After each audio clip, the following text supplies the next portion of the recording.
Olá, hoje o canal Outro Livro vai conversar com a Fabiane Albuquerque, autora do romance publicado pela editora Malê no ano de 2022, Cartas a um Homem Negro que Amei. A Fabiane é uma autora recém-chegada na literatura, né? E muito gentilmente aceitou conversar conosco, falando de Lyon, na França, onde ela reside atualmente. Antes de conversar com a Fabiane, propriamente, eu gostaria de agradecer as visualizações e alguns comentários que as pessoas têm mandado para nós. É um prazer muito grande poder conversar com autoras e autores que estão produzindo literatura hoje, também conversar com pesquisadores e pesquisadoras da área de letras. Tem sido um prazer para nós fazer esse canal. Bom, antes de conversar, né, com a Fabiane sobre esse livro, para aqueles que ainda não a conhecem, né, gostaria de ler a biografia que aparece aqui na orelha do volume, né. A Fabiane Albuquerque nasceu em Contagem, Minas Gerais, no ano de 1980, filha de uma mineira, Alice, e de um paraibano, Miguel.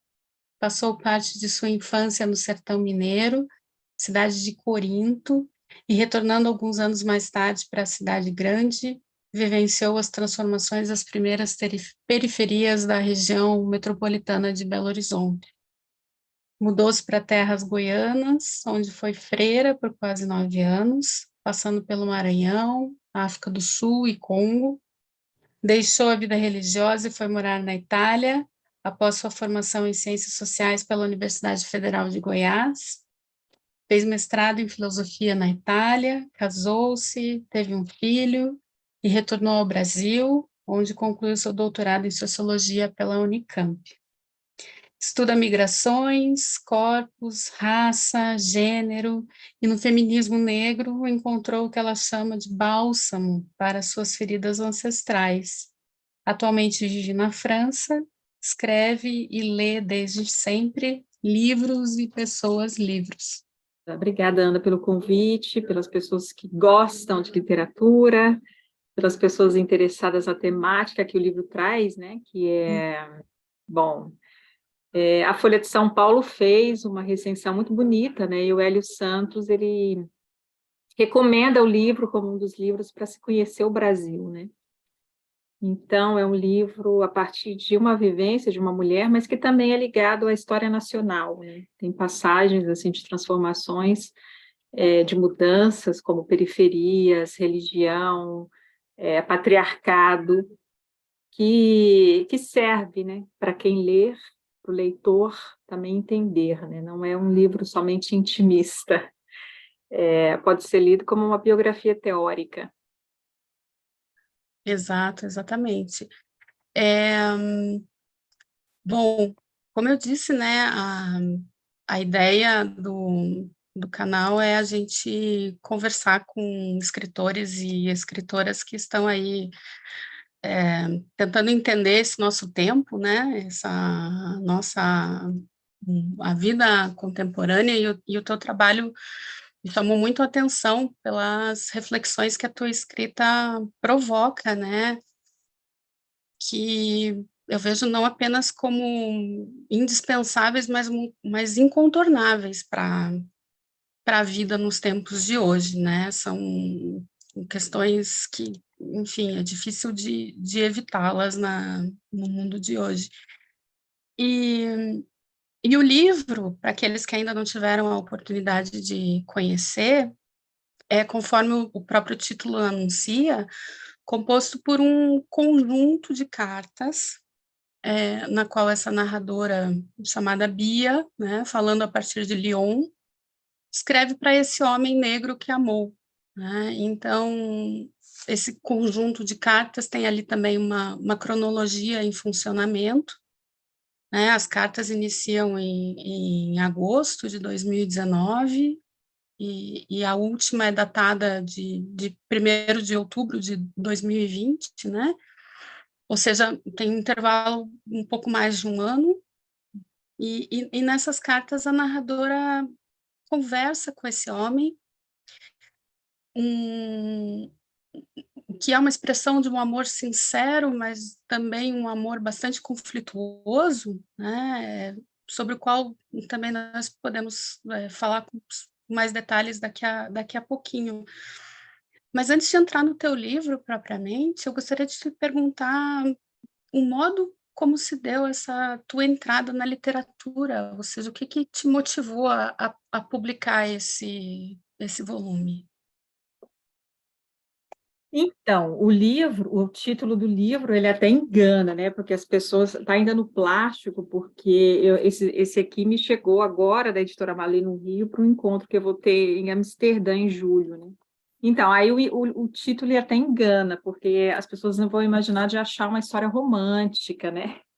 É uma história de amor, mas é longe de ser um amor romântico, idealizado, né? É uma história bem real, com os seus conflitos, as suas dores, os seus não ditos, né? As palavras que não foram bem compreendidas e a não realização, né? No final desse amor que não se concretizou. E eu escrevo, assim, desde 2017, textos para o portal Guelé-10, né, o Instituto da Mulher Negra, e eu vi que tinha público para ler, que uma certa circulação dos textos. O primeiro que eu escrevi foi em 2017, se chama Nunca Me Sonharam. Eu recebi muitas mensagens de mulheres, sobretudo negras, que se identificaram com o texto, né, com a minha escrita, e a partir daí eu comecei a escrever constantemente. E aí eu percebi que a minha maneira de escrever, um pouco direta, forte, né, incisiva, ela dialoga com muitas outras existências. E aí eu decidi, que era também um período que eu fazia meu doutorado, e estudava corpos negros, né, na mídia italiana, que eu tinha um arcabouço de leituras assim enorme sobre as questões, e eu fui tecendo, né, esse conhecimento acadêmico em um modo literário, e não sabia onde isso daria, né? Eu não sabia se iria publicar, eu simplesmente dei um título, e aí comecei a escrever cartas, né? E olha que não foi intencional, eu precisava de um interlocutor naquele momento para conversar. E aí o estilo cartas, né, que não é novo na literatura, foi a melhor forma de expressar, né, alguns sentimentos, emoções, e juntando com uma bagagem de conhecimento, né? Uhum. A presença desse interlocutor, né, esse homem negro para quem as cartas são interessadas, ela é definitivamente marcante no livro, né? E existe essa relação muito conflituosa, né? Porque essa marcação de gênero, dessa vivência do homem e da vivência da mulher, é um atravessamento que, no fim das contas, se mostra transponível, né? De certa forma. Uhum. E transformando aquilo numa relação platônica, podíamos dizer assim, né? E essas cartas vão nos mostrando essa vivência que vocês compartilham, alguma vivência junta, mas em grande parte separada, né? Uhum. E, enfim, é um homem que aparece e desaparece, né, da vida dessa narradora. E é um romance que, acho que desde as primeiras linhas, evoca, citando, inclusive, outras escritas que também são cartas, né? Por exemplo, a gente lembra imediatamente do Cartas a uma Negra, da Françoise Egat, que, por sua vez, nos leva também para outro livro que aparece no teu livro, que é O Quarto de Despejo, da Maria Uhum. Carolina de Jesus, né? Da Carolina Maria de Jesus, um volume fundamental para a gente compreender também essa vivência, e é um volume composto também que não são cartas exatamente, mas é um diário, né? Algo que se aproxima também, de certa forma, com a escrita epistolar, vamos dizer assim, né? De que modo que você buscou estruturar isso? Como é que foi essa ideia de se manter nas cartas? Como que você pensou essa estrutura do romance? Então, como eu te disse, talvez eu tenha sido marcada por Cartas a uma Negra, de Françoise Zegat, porque essa leitura foi anterior à escrita do meu livro, né? Mas no momento eu não tinha em mente, né? Eu vou escrever, vou fazer igual a Françoise Zegat, eu não tinha em mente, né? Eu simplesmente coloquei uma data, a cidade onde eu estava, Lyon, né? Onde eu estou morando atualmente, né? E comecei a interagir com ele, escrever para esse meu interlocutor, né? Porque carta é um estilo que aproxima muitas pessoas, né?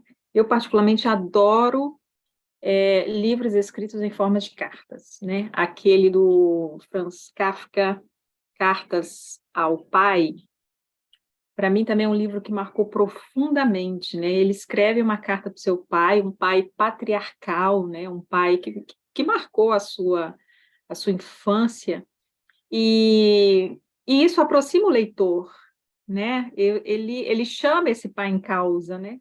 Então, eu queria discutir o amor negro, eu queria discutir racismo, eu queria discutir o patriarcado que atravessa a vida de uma mulher negra, porque é bem diferente, né, do patriarcado que atravessa a vida da mulher branca, né?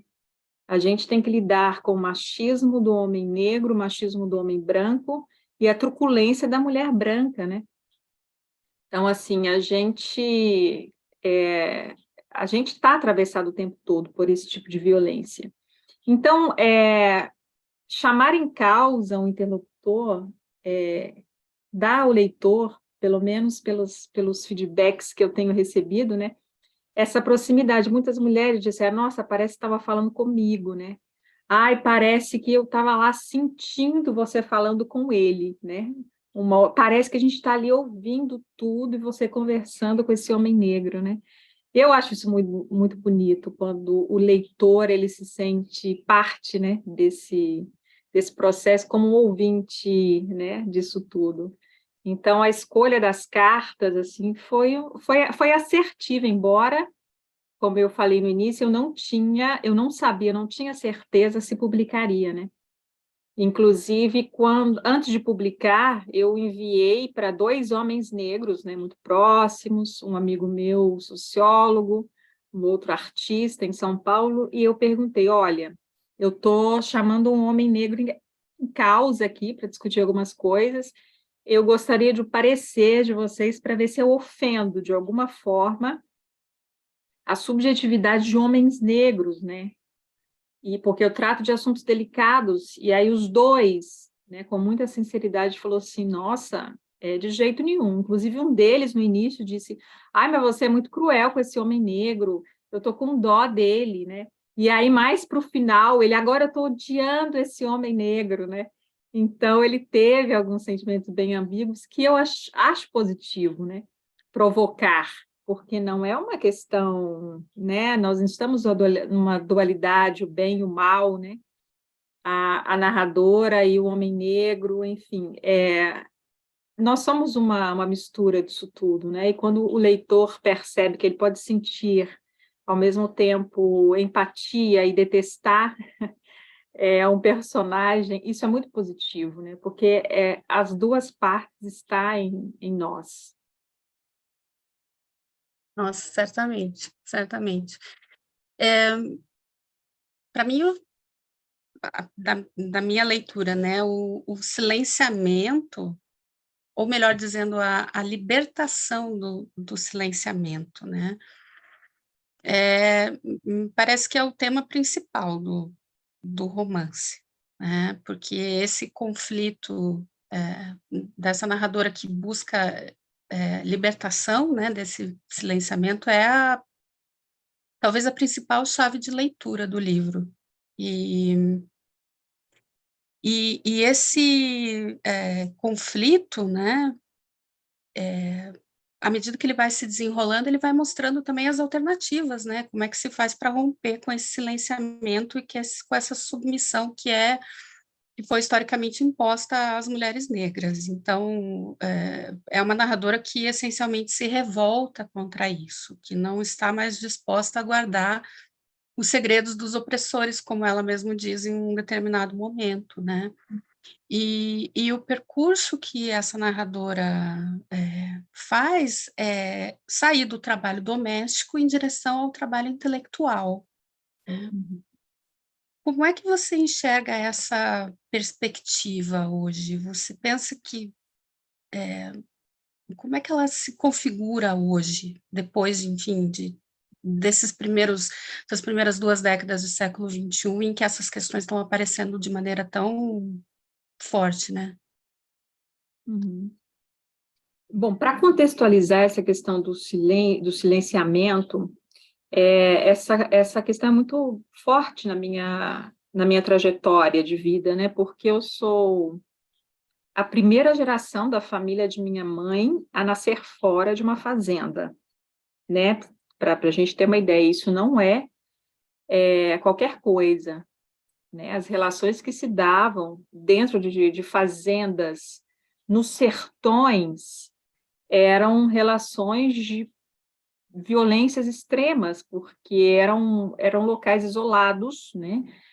Geralmente comandado por coronéis, homens detinham o monopólio da palavra, do corpo da mulher, dos animais, de tudo. Então, assim, ó, divórcio impensável, né? Uma mulher, bom, pelo menos até a minha geração, uma mulher não virgem era extremamente mal falada, e, bom, em outros tantos silêncios, como abuso sexual, como o racismo, né, nas fazendas ainda de propriedade branca. Então, eu cresci ouvindo e vendo as histórias e o silenciamento feito corpos, né, nas mulheres com quem eu fui socializada, né? Mulheres extremamente oprimidas, onde a palavra, né, era algo cerceado, né? Não se podia dizer. E quando esse silenciamento ele vira norma, né, num grupo social, numa sociedade, isso é extremamente opressor e adoecedor, né? Então, eu digo, mulheres castradas na vida, que poderiam ter potenciais, né, enormes para outras tarefas, além de ser mãe e esposas, mas que o meio, né, foi muito mais forte e as venceram. Então, vindo de tudo isso, né, para mim é um grande tema no livro mesmo, de romper com essas estruturas, com essas amarras, e, e a questão do estudo, né, de me aproximar ao letramento, da literatura, né, de dar voz, né, a essa história de mulheres silenciadas, para mim, é, era algo muito forte, sempre foi algo muito forte, né? Porque, além de ser a primeira geração a nascer fora de uma fazenda, eu sou a primeira geração de alfabetizados na minha família, né? Então, quando eu mudei para outros centros, outros polos industriais, como São Paulo, né? Eu já via mulheres negras com os pais alfabetizados, né? Ou mesmo com curso superior. São poucos na sociedade brasileiras da minha idade que têm pais negros com curso superior, mas encontrei em São Paulo, né? Rio de Janeiro, né? Agora, no meu sertão mineiro, isso era impossível. Então, juntando essas carências, né? E o meu conhecimento foi uma motivação muito forte, né? Tornar isso palavra, né? Colocar isso em palavra, falar desse silenciamento e quanto isso é marca ainda para muitas mulheres em diversas realidades do Brasil. Se eu imagino que eu escrevi esse livro e a minha infância foi nos anos 80 e ainda acontecem formas de abuso, de opressão, do nível das experiências que eu trago, assim, é de arrepiar, porque o Brasil ainda há alguns grotões cujas algemas, correntes, a gente ainda precisa quebrar, né? Então, sim, o tema do dar palavras a esse silêncio secular, né? Que não, que veio da minha mãe, da minha avó, da minha bisavó, enfim, dar palavra a essa história, né? Colocar em palavras e achar palavras, né? Porque um outro elemento do sertão mineiro é que a gente não tinha muitas palavras à disposição, né? Quando a gente fala assim, mineiro come quieto, né? Mineiro é calado, né? É uma verdade meio histórica, porque nos sertões, os servos, os trabalhadores braçais, eles nunca eram solicitados para dar opinião, né? Nunca. Não tinha escola, não tinha letramento, uma fazenda ficava muito isolada uma da outra, né? Então, a maneira de interagir e a própria aquisição da linguagem, né, do pensamento era muito restrita, né? Então, assim, a configuração do sertão, ela também incide no silenciamento de mulheres pobres, né? E aí, juntando tudo isso, eu quis dar voz, palavras a tudo isso. E aí saiu esse livro. Pois é, eu acho que eu queria. Posso ler um trechinho ou você quer ler? Claro, Posso. pode Eu, ler. aqui no.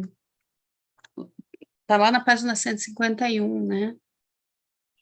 Eu acho que uma das coisas mais interessantes do teu livro são essas sínteses que você constrói ao longo da narrativa, né? Então, conversando conversando com esse teu interlocutor, né? Você vai dizer assim: mulheres aprenderam pela violência, por repetição, comodismo ou vantagens, a reproduzir o patriarcado e a colocar outras mulheres no lugar da docilidade a serviço dos homens, usando com isso as mesmas táticas masculinas. Nas poucas vezes em que tentei falar, e digo isso porque tentei realmente, em diversas fases da minha vida e para diversas pessoas, padres, freiras, professores, psicólogos, médicos, vizinhos, parentes, o mecanismo era sempre o mesmo: colocar-me de volta no lugar do silêncio para manter as coisas como elas são, porque é essa a função do silenciamento. Ouvir de verdade, não agir, torna o outro cúmplice. Então, impedir que se fale é a estratégia para se livrar da obrigação de agir contra qualquer injustiça. O silêncio é mais cômodo e são poucas as mulheres que conseguem romper essa dinâmica, falando e deixando falar as outras, deixando a dor e a raiva se manifestarem. Deixar sair a raiva de outra mulher e acolhê-la requer rever a própria trajetória de vida e valores, mas a maioria não o faz e nunca o fará, pois desestabiliza. Achei esse trecho lindíssimo, lindíssimo. E, Sim, e acho que uma das questões também essenciais do livro, que eu até gostaria de trazer aqui, são essas referências que você traz. Isso eu achei algo realmente genial da tua parte, porque você cita ao longo do teu livro, desde teóricos como Florestan Fernandes, como Bourdieu, como Paulo Freire. Por exemplo, você fala da experiência de leitura do Olho Mais Azul, cita Franz Fanon, a Grada Quilomba, Norbert Elias, quem mais? Sueli Carneiro. São muitas as referências. sabe? Patrícia Hill Collins, Neruda, tem um momento em que, né, você traz esse poema, sem falar das músicas, né? Parece o Chico César, o Lenine, Legião Urbana, Martinho da Vila, Simone. E você faz você insere essas referências de maneira muito particular, né? Por exemplo, aqui você fala lá, né, na página 99, por exemplo, né? Eu ia a teatros, a concertos de música clássica, cinema, e fiz o que Bourdieu chama de ampliar o capital cultural através do acesso àquilo que as classes sociais mais privilegiadas têm e ditam como valores para demais. Ou seja, você insere a teoria dentro do tecido narrativo da tua ficção, né? Como é que você chegou nessa escrita que consegue conciliar a expressão mais individual né, da subjetividade de uma mulher que está constantemente ferida, com essa discussão teórica que muitas vezes não chega no resto do chão, né, enfim, da vida, né, do cotidiano. Uhum. Então, eu sou mesmo no mundo acadêmico, eu sempre tentei fugir do academicismo, né, daquela linguagem bem desarticulada do povo, porque eu me formei numa realidade de comunidade de base, né, quando eu era freira. Então, assim, eu sabia o que era mais acessível, o que não. Eu também venho de periferia, né? Então, eu sempre tentei fugir do academicismo. Mesmo na minha tese de doutorado, eu faço muitas citações de literatura. Por exemplo, eu estudo o corpo do imigrante na mídia italiana e me marcou muito os livros de Kafka, onde os seus personagens estão sempre se deslocando, buscando alguma outra coisa, né? Como América, como Castelo, e nunca chega. Então, e eu podia sentir aquele cansaço, principalmente de querer dormir, e aí quando eles tentam dormir, algum evento acorda, enfim. E, bom, eu insiro isso numa tese de doutorado, né? E alguns podem achar menos científico, né, ou eclético, mas assim, é o meu modo de fazer uma salada, né, juntando literatura, teoria científica, né, para que chegue ao povo, para que chegue às pessoas fora do mundo acadêmico, né, porque eu não queria que fosse um romance acessível para uma classe social, né, uma classe média. Queria que fosse mulheres do povo que lessem, né? E se eu posso contar aqui, eu fiquei muito feliz com uma experiência que tive com o meu livro no lançamento dele na livraria Megafauna em São Paulo, no centro de São Paulo, né?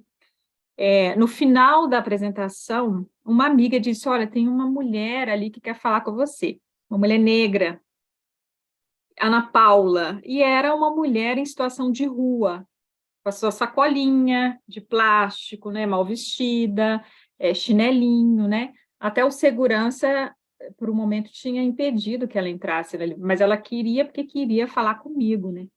E aí deixei as outras pessoas lá e fui falar com ela, e ela disse: olha, eu passei aqui mais cedo e eu vi o cartaz do seu lançamento ali fora, e eu falei, eu vou voltar no horário só para pedir para ela um livro. E olha para você ver, imaginando que pessoas em situação de ruas não leem, né? Que não existam pessoas em situação de ruas que saibam ler e escrever, né? Ou que tenha pensamentos, ideias, enfim. E ela disse que chamou a atenção por causa do título, porque ela amava um homem negro, né? E ela queria esse livro como uma dedicatória para o seu grande amor, que também vivia na rua, que se chama Fábio.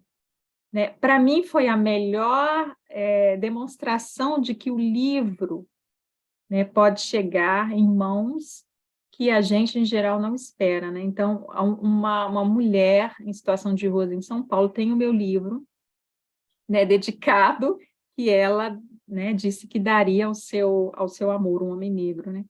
Então, essas ideias, né, eu não sei o quanto de Bourdieu ou de Neruda ela vai assimilar, né? Mas só de ter a possibilidade, né, de ouvir falar ou de ler algo deles em uma maneira que não é, né, aquele conceito puro sociológico, mas ele está inserido num contexto que ajuda a explicar o que é capital social, né? O que é, enfim, outras ideias e conceitos que eu trago ali no livro e que está acessível, né? Está acessível como linguagem, né, para muitas pessoas.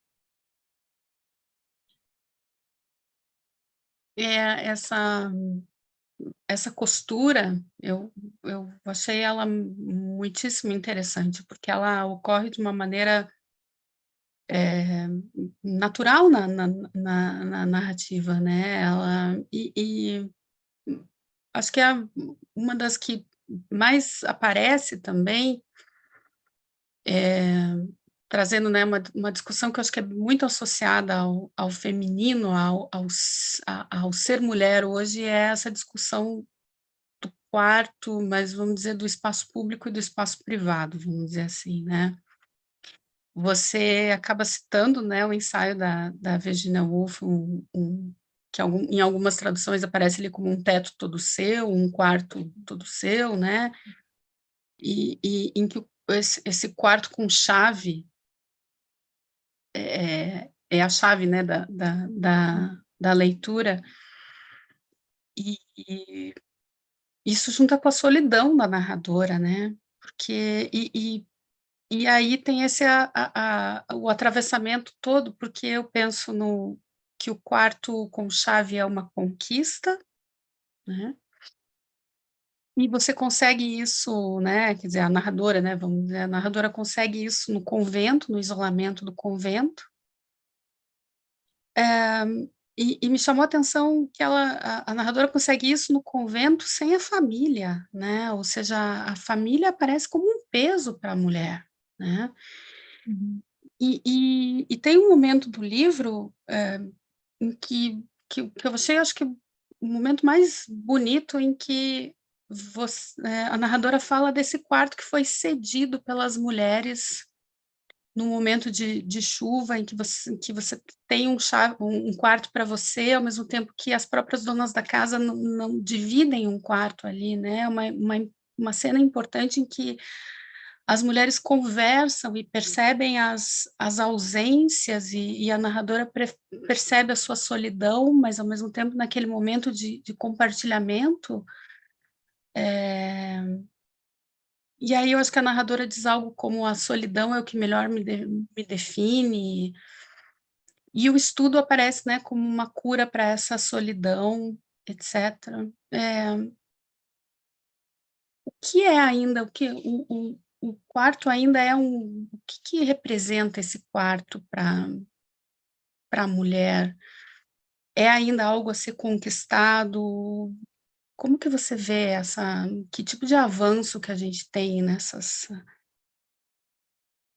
Uhum. nesse problema do espaço, né?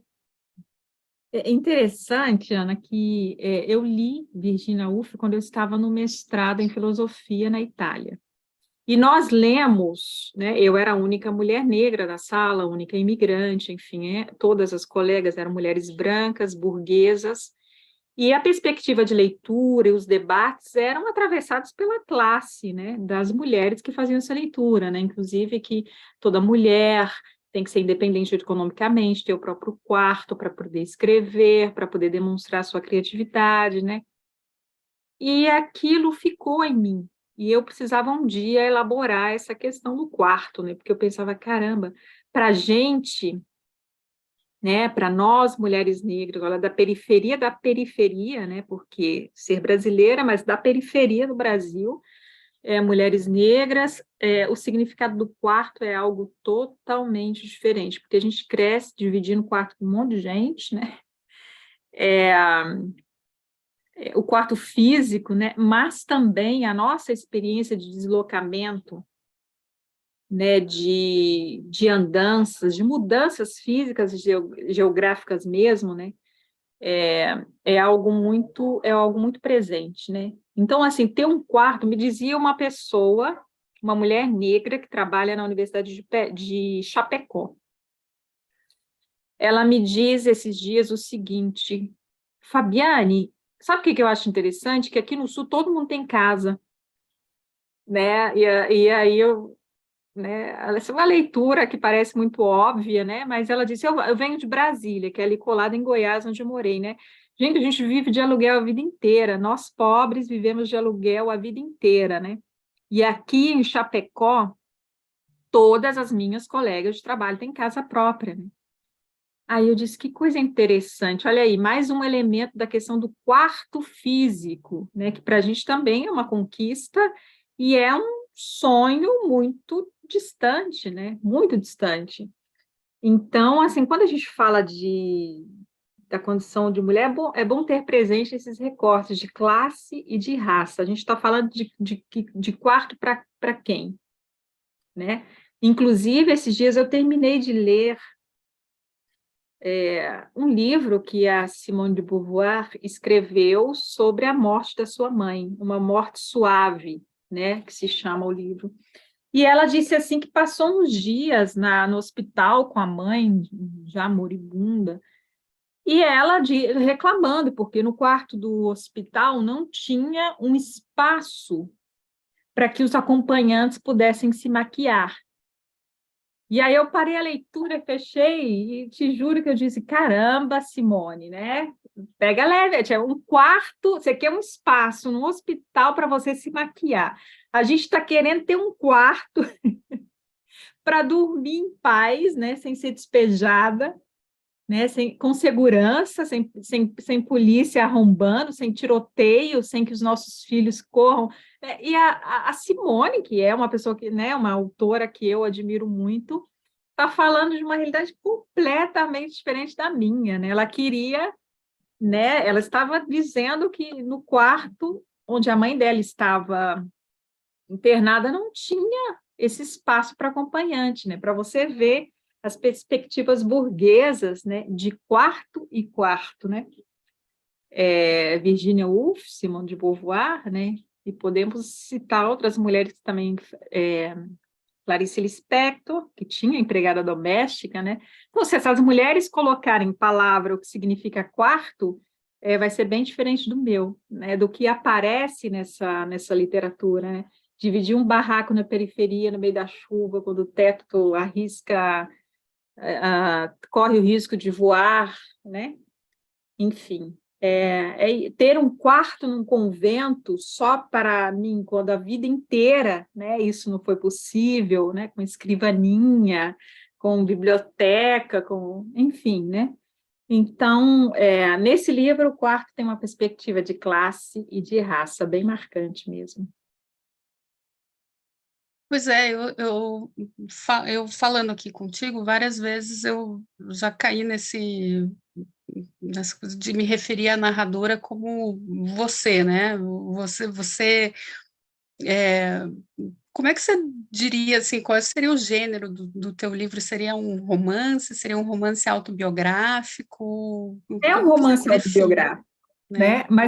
Mas eu também não me importo quando fala da narradora, porque também cria uma certa distância até para eu analisar. Então, não se preocupe, não. É um romance autobiográfico e, assim, muitas pessoas já me perguntaram: isso é verdade? Isso existiu? É um romance autobiográfico, né? Enfim.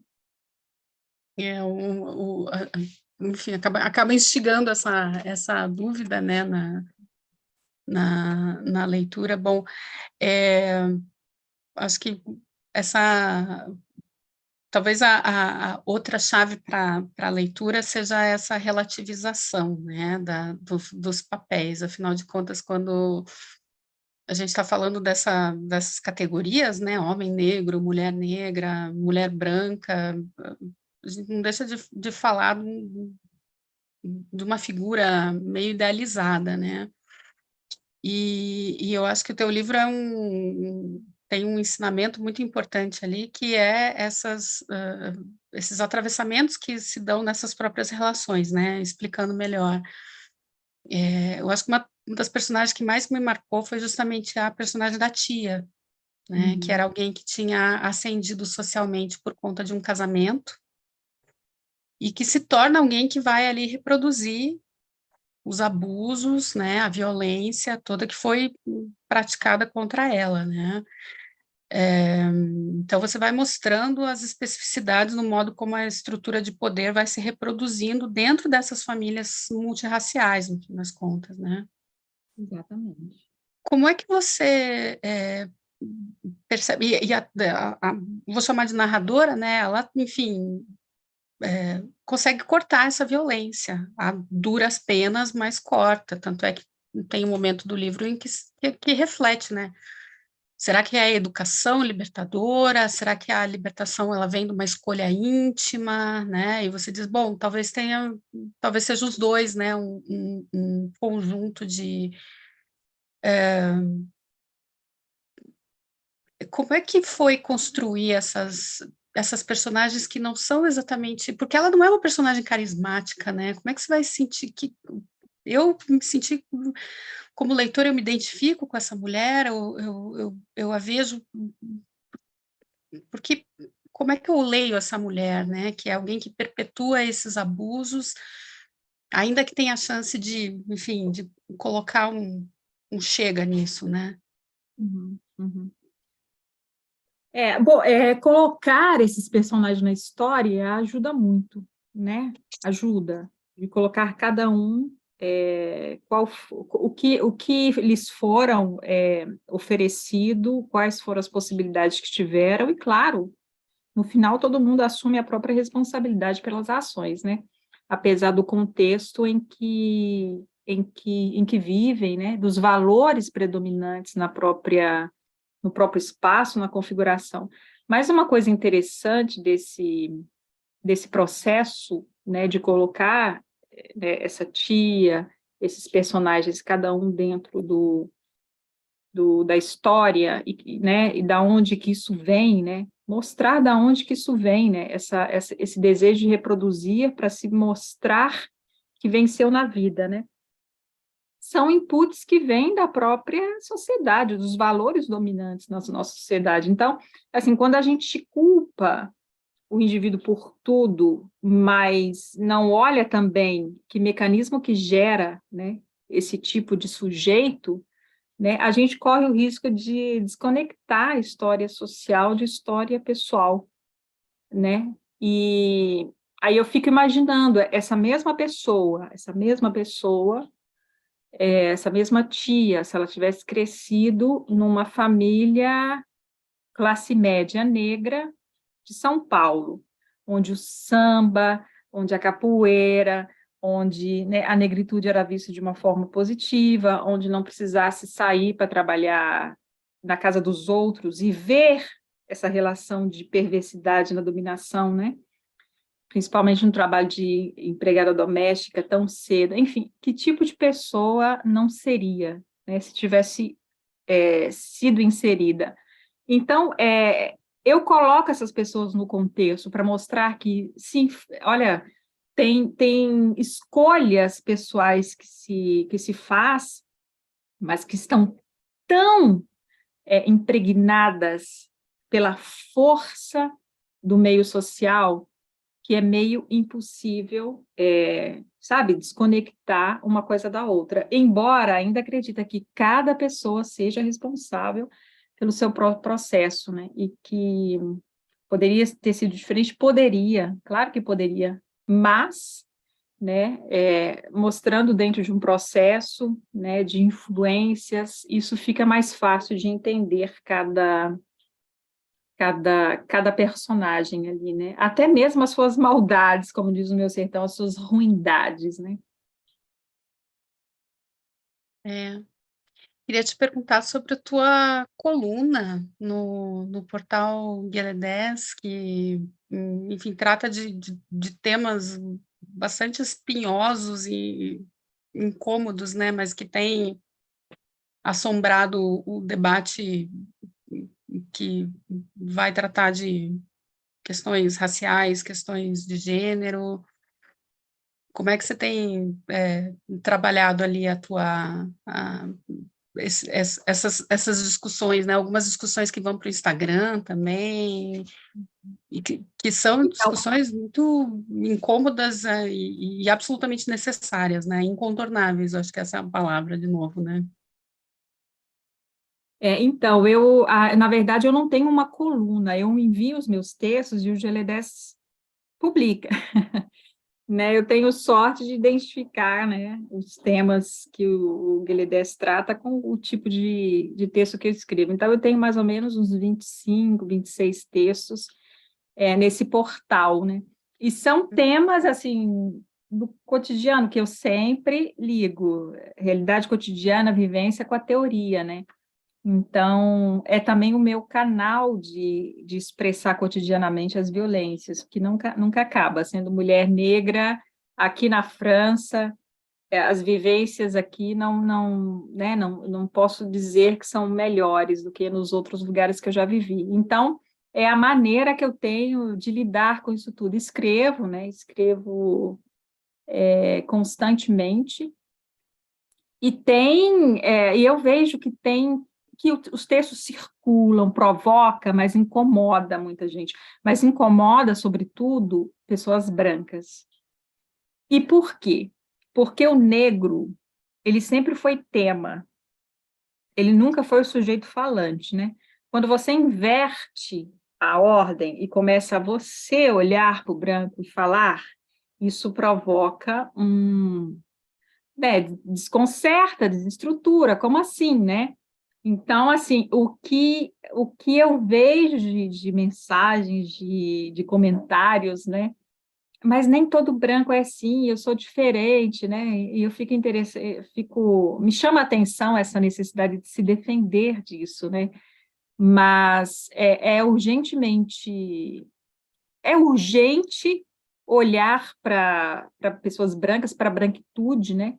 Porque o racismo, a perspectiva do negro, todo mundo já sabe, né?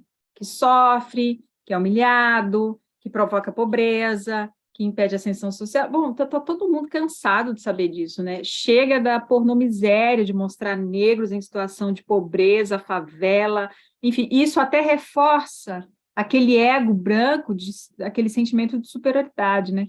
A partir do momento que você inverte e começa a analisar comportamento de pessoas brancas, né, o mecanismo de dominação. Agora, eu tenho um texto que fala o que você considera excepcional e lindo pode ser só branco. E, de fato, tem pesquisas que mostram que pessoas brancas dedicam mais tempo na interação social com pessoas brancas, né? Então, às vezes, o que você está considerando a coisa mais excepcional, o intelectual, ele é só branco, não tem nada assim de extraordinário, né? Mas, para um branco que não está acostumado a ouvir e ler sobre isso, é desconcertante. É desconcertante. Mas é fundamental a gente tocar nisso, né? Começar a olhar para esse sujeito branco na sociedade, que se acha, né, fora da categoria raça, que ele não acha que ele tem uma raça, né? Que ele é o sujeito neutro, universal, enfim. Então, a minha escolha por escrever sobre isso é política. Eu acho que isso alguém que é essencial nessa discussão é justamente, eu acho que a discussão da Cida Bento, né? Que Sim, o pacto narcísico. isso. E ouvindo você falar, me lembra daquela, acho que ela fala algo como a vergonha estava no ato de escravizar, né? Não de ter sido escravizado, né? Então é preciso recolocar E olha que não, e olha que deveria ser, e eu vejo um certo orgulho de afirmar, né? Uma vez eu estava numa fazenda em Campinas, interior de São Paulo, e aí tinha um passeiozinho assim de trator, e eu fui com meu filho, que na época tinha 4 anos, e um casal assim atrás, e o homem virou assim: ah, e o meu avô, meu bisavô, não sei, tinha escravos. E aí começaram a falar e tal, eu falei, gente, isso deveria ser uma vergonha dizer uma coisa dessa, isso deveria ser, mas assim, ele falava com um orgulho que eu disse, nossa, ele não entendeu nada sobre o que foi a escravidão, né? Porque é como dizer poderia ter o mesmo sentido de dizer na Alemanha, o meu avô foi nazista, né? Tanto que os filhos os netos dos nazistas trocaram de nome para não se identificar. No Brasil, né, isso ainda é dizer que o meu avô, meu bisavô teve escravos, ainda é orgulho, né? Coisa absurda. E o que agora pedindo a contribuição da socióloga, né? Na tua perspectiva, como é que seria possível, até usando né, de novo, essa referência da Cida Bento, em que ela diz, olha, preciso fazer um novo pacto civilizatório, né? Como é que seria o que passaria, quais são as dificuldades de estabelecer para desse novo pacto civilizatório para que a história possa avançar, no fim das contas, né? Porque enquanto isso não for passado a limpo, parece que a gente está preso ainda, né? Uhum. Nesse ciclo de quem é a culpa, ou etc. Como é que se faz para debater e resolver, enfim, né? Como é que nós podemos avançar? Uhum. É uma questão bem complexa, mas assim, o negro existe para o branco enquanto o seu outro, né? Então, assim, tudo que ele vê em si, ele precisou construir uma imagem fora de si para delegar o que ele não é, né? Então, se ele se acha civilizado, o outro é incivilizado. Se ele se acha humano, o outro é um animal selvagem. Se ele se acha culto, o outro é inculto. Se ele se acha rico, o outro é o pobre, né? Então, ele precisa manter um outro numa situação de subalternidade para que ele se afirme enquanto sujeito legítimo na sociedade. Então, para mim é urgente trabalhar esse sujeito branco, né? Esse sujeito branco, se não pela compreensão, né, do que é o racismo, do que é as estruturas, e como isso está arraigado na própria construção da sua subjetividade, pela limitação do seu poder, né? Pela limitação do seu poder. Porque enquanto detém poder econômico, poder de representar, né, o poder na mídia, o poder nos bancos, o poder, enfim, é ele que controla também, né, a definição do outro. E se não tocar nesse sujeito branco, a gente pode ficar, né, falando estrategicamente, mas não conseguimos atingir mesmo o cerne da questão, né? O negro foi inventado para que o branco fosse o sujeito legítimo no mundo, né? Então, se acabar com o sujeito negro, no sentido do estereótipo negro, do que o negro significa, a gente tem que acabar com aquilo que significa ser branco, né? E aí, essa é a parte mais difícil. Fanon, se não me engano, é ele que fala assim de matar o homem branco. Nossa, isso causou polêmica, ainda causa, assim, né? Mas o que ele quer dizer é no sentido mesmo, né, do que significa ser branco, né, no mundo. Então, se você tem o seu outro, essa dicotomia, bem, mal, culto, inculto, se a gente for pensar o clássico e o popular, quem é o clássico, né? É sempre o sujeito branco. Qual que é a arte universal? É Van Gogh. Os outros são artesanato, né? Qual sujeito negro, indígena se afirmou na arte universal, né? Nós temos Picasso, nós temos Van Gogh, nós temos, enfim, mas essa é a arte universal.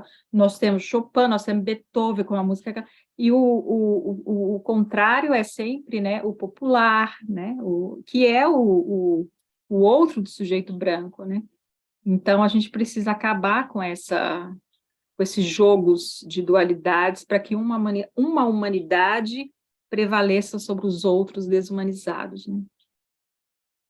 Certamente, né? Passar desuniversalizar, né, esses olhares né, Uhum. a gente encaminhando o final da discussão, quais são os seus planos em termos de literatura? Você tem outras publicações em mente? Você está Eu pensando? tenho 2 livros em mãos de editoras. Espero que É, logo nós tenhamos aí mais 2 livros editados e publicados no Brasil. e são ficções também? Posso Um é especular? ensaio e o outro é um romance de ficção, né? Uhum. Mas sempre com questões de fundo sociológico que eu não consigo fugir, né? Dessa minha bagagem, né? É um romance, mas que traz também algumas discussões bem interessantes sobre sociedade, né? Sobre E, classes sociais. e o seu romance, ele foi publicado no Brasil? Você pretende publicá-lo, você está na França, né? Você pretende publicá-lo em francês? A França tem uma editora interessada, eu espero que o processo avance. Na Itália também, já tem algo, nada concreto, mas tem algumas propostas. Então, eu espero que tenha muitas passagens que se deram na Itália, então eu espero que seja publicado lá também, né? Sim, são passagens bem fortes também, né? Que acabam, a gente...